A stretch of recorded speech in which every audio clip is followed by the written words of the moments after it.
और चलिए अब आपको एक बार फिर लिए चलते हैं जबलपुर और तस्वीरें दिखाते हैं जहां मुख्यमंत्री डॉक्टर मोहन यादव ने स्वतंत्रता संग्राम सेनानी की प्रतिमा का अनावरण किया है। पूरे महाराष्ट्र में और वो महिलाओं के सर्वांगीण विकास के लिए काम कर रही हैं। जैसे आप भी बहुत काम कर रहे हैं महिलाओं के उत्थान के लिए, इस तरीके से काम हो रहा है।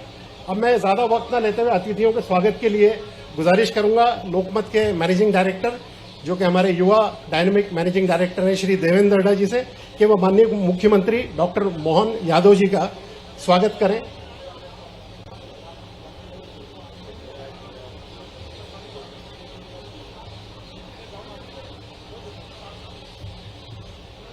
देवेंद्र जी से ही मैं गुजारिश भी करूंगा कि जोरदार तालियां बजना चाहिए। सीएम साहब को लगे कि वो अस्पताल में स्वस्थ लोगों के बीच हैं, मरीजों के बीच नहीं है।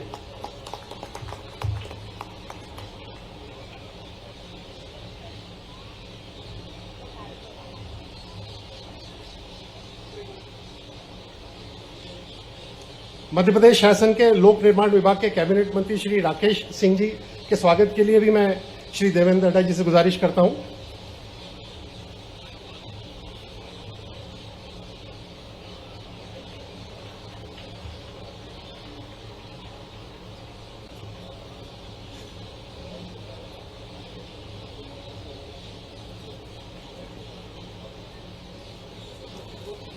जबलपुर के माननीय सांसद श्री आशीष दुबे जी,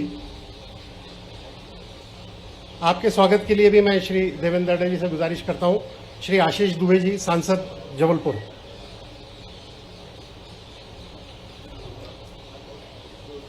जबलपुर शहर के महापौर भी हमारे बीच हैं। मैं उनके स्वागत श्री जगत बहादुर सिंह अन्नू जी के स्वागत के लिए नहीं है, वो पहुंच नहीं पाए हैं। विधायकगण यहाँ पर हैं। मैं गुजारिश करता हूँ श्री अजय बिश्नोई के स्वागत के लिए श्री अशोक जैन साहब से, जो कि निदेशक हैं लोकमत समूह के, कि मैं आए और स्वागत करें अजय बिश्नोई जी का।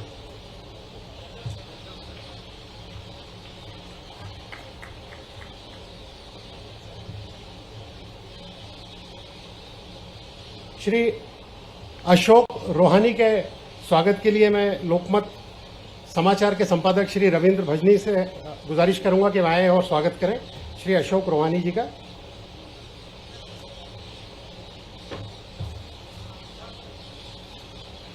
स्वागत की इस कड़ी में को आगे बढ़ाते हुए श्री सुशील तिवारी इंदू जी के स्वागत के लिए मैं बुला रहा हूं लोकमत डिजिटल भोपाल के ब्यूरो हेड अनुराग को, कि आए और स्वागत करें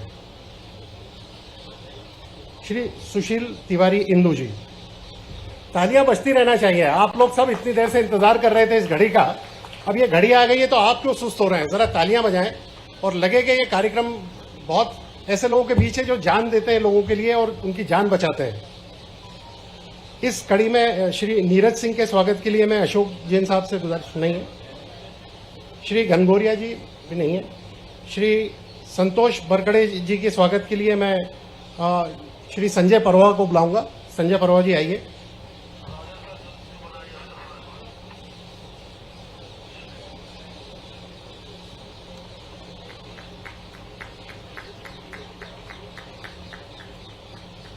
मंच पर उपस्थित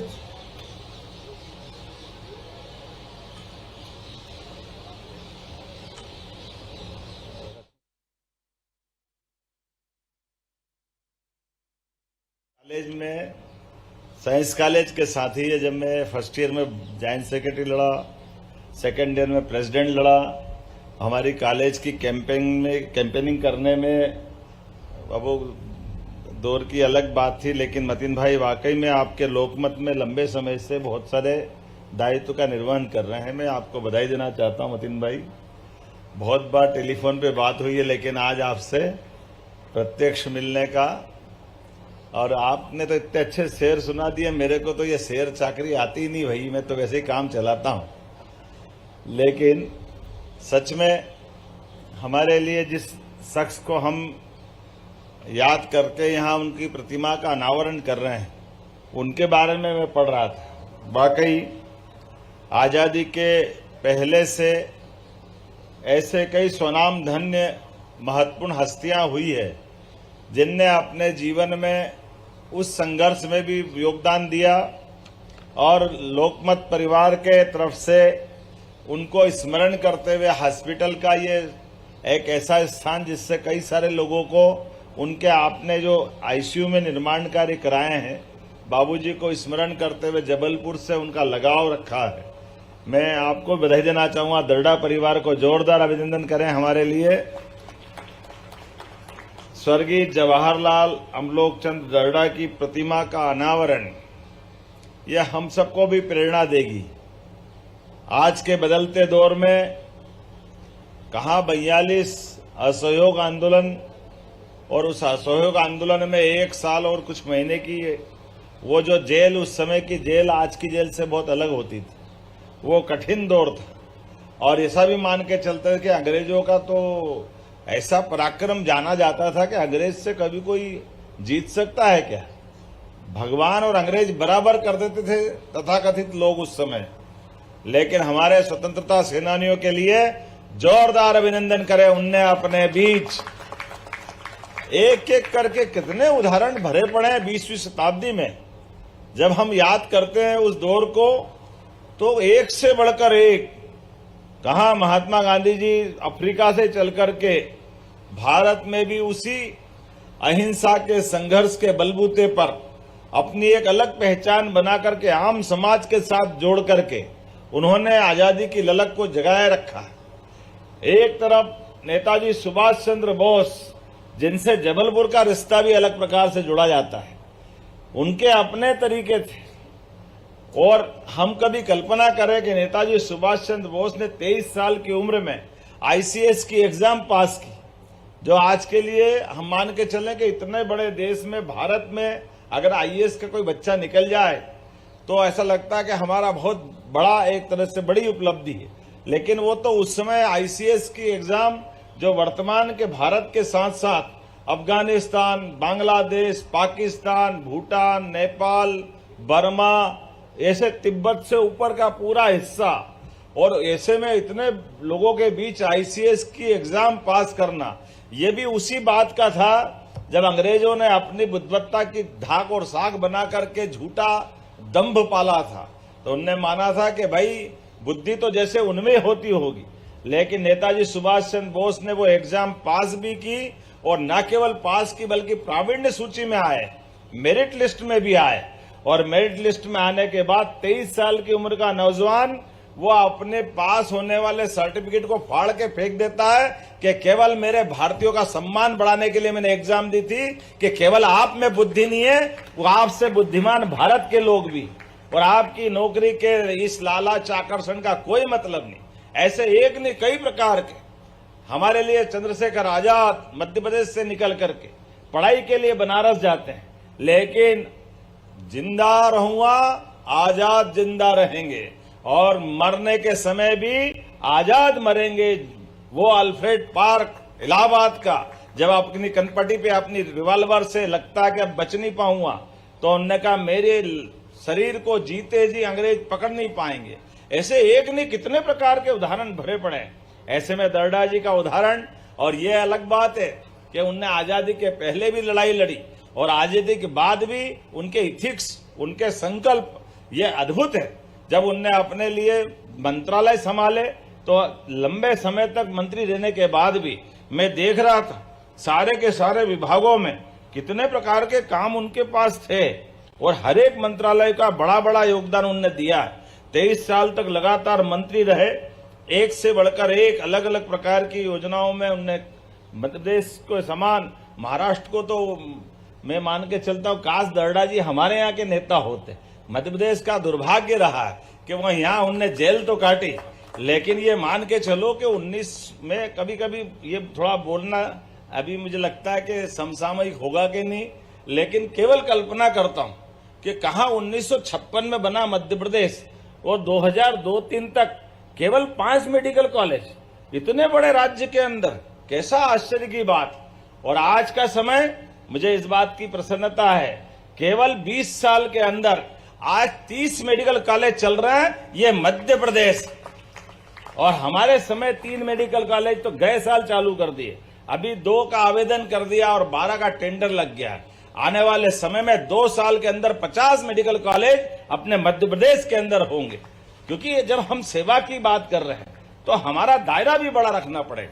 इतनी बड़ी आबादी है और मध्य प्रदेश तो वैसे भी केंद्र में आता है, केवल मेडिकल कॉलेज नहीं। मैं कभी धरडा जी देखिएगा, इंडस्ट्री डिपार्टमेंट की तरफ जब देखता हूं तो 2002-03 तक इस मध्य प्रदेश के अंदर औद्योगिक विकास दर 0.00007 थी, केवल 1% भी नहीं। लेकिन आज बदलते दौर में मध्य प्रदेश 12% की अपनी गति से आगे बढ़ रहा है। ये बदलते दौर का मध्य प्रदेश। आर्थिक रूप से भी हमारे यहाँ 2002-03 तक प्रति व्यक्ति आय 1956 में बना मध्य प्रदेश, और 2002-03 तक केवल 11,000 रुपए प्रति व्यक्ति आय थी। आज की स्थिति है 1,52,000 रुपया प्रति व्यक्ति ये आय आज की मध्य प्रदेश की है। मैं आज यशस्वी प्रधानमंत्री के लिए जोरदार अभिनंदन करो। हमारे सबके सामने कितनी तेजी से सारे क्षेत्रों में, और पहले तो सेना के लिए जोरदार अभिनंदन करो जिनने अपनी बॉर्डर पर जाकर अपने पराक्रम पुरुषार्थ की यशस्वी प्रधानमंत्री के नेतृत्व में दुश्मनों को जो उनके अपने मान मर्दन के आधार पर जो मार मारी है, उस मार को पाकिस्तान जीवन भर नहीं भूलेगा। आज बदलते दौर में आज ही हम कल नीति आयोग की बैठक से लौटे हैं और कल ही हमने जापान को पीछे छोड़ करके 4थे नंबर की अर्थव्यवस्था में भारत ने अपना स्थान बनाया। ये गौरवशाली पक्ष हमारे लिए जुड़ा है। लेकिन जो अपने बुजुर्गों को भूल जाते हैं, भविष्य भी और परमात्मा भी उनको माफ नहीं करता है। मैं दर्डा परिवार के लिए जोरदार अभिनंदन करे जिनने अपने पिता का भी स्मरण किया, पिता की भावनाओं का भी सम्मान किया, और उनके वो सारे संकल्पों को लेकर आप आगे बढ़ रहे हैं, जिसके बलबूते पर आपने पिताजी की स्मृति में न केवल इस हॉस्पिटल के प्रति अपना योगदान दिया, बल्कि विनम्रता के साथ प्रतिमा के अनावरण के लिए भी न केवल समय भी दिया, और बल्कि मैं मान के चलता हूं, थोड़ी मैं क्षमा मांगता हूं, मेरे 2-3 बार कार्यक्रम बने और बिगड़ गए। माननीय राकेश सिंह जी, माननीय अजय जी, हमारा पूरा मंच ये आग्रह करता था कि आपको ये कार्यक्रम के लिए जरूर समय देना चाहिए, लेकिन कई सारी चीजें हमारे हाथ में नहीं, ईश्वर के हाथ में। लेकिन मुझे एक के साथ 2 काम अच्छे हो गए। माननीय न केवल आपसे भी मुलाकात का मौका मिला, माननीय बाबूजी की प्रतिमा का अनावरण मौका मिला, और मेरा भी बिछड़ा हुआ दोस्त मिल गया। मुझे इस बात का आनंद है। मैं मतिन भाई आपका भी अभिनंदन करता हूं। अभी तक टेलीफोन पे बात हो रही थी, मेरे दिमाग में चित्र वही 40 साल पुराना वाला था, लेकिन हमारे बीच आज बाबूजी के निमित्त ऐसे अवसर को पाकर के, खैर मैं आप सबके जबलपुर वासियों को आज के इस अवसर पर कई सारी बातों के साथ इतनी बात करते हुए अपनी बात समाप्त करूंगा। दौर बदला है। बदलते दौर में मध्य प्रदेश ने कई सारे विकास के पैमाने को हाथ में लिया है। आने वाला समय निश्चित रूप से विकास का है। यशस्वी प्रधानमंत्री के नेतृत्व में भारत सभी प्रकार के कामों को लेकर हाथ में बढ़ रहा है। ऐसे बहुत सारे कामों में हमारा जबलपुर और महाकौशल का बेल्ट भी बहुत तेजी से आगे बढ़ेगा, ये मैं आपको आश्वस्त करता हूं। जबलपुर के विकास को लेकर मध्य प्रदेश सरकार कोई कोर कसर बाकी नहीं रखेगी। बहुत जल्दी बहुत सारी बातों का धीरे धीरे करके एहसास होगा। मेरी अपनी ओर से एक बार फिर आप सबका अभिनंदन, बहुत बहुत धन्यवाद। भारत माता की जय।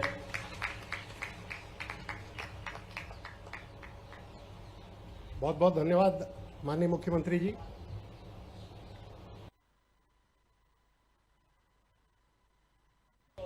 कि जिस दिन से हुआ है मुझे अपने कद का अंदाजा, आपके लिए है मुख्यमंत्री जी, कि जिस दिन से हुआ है मुझे अपने कद का अंदाजा मैं लोगों से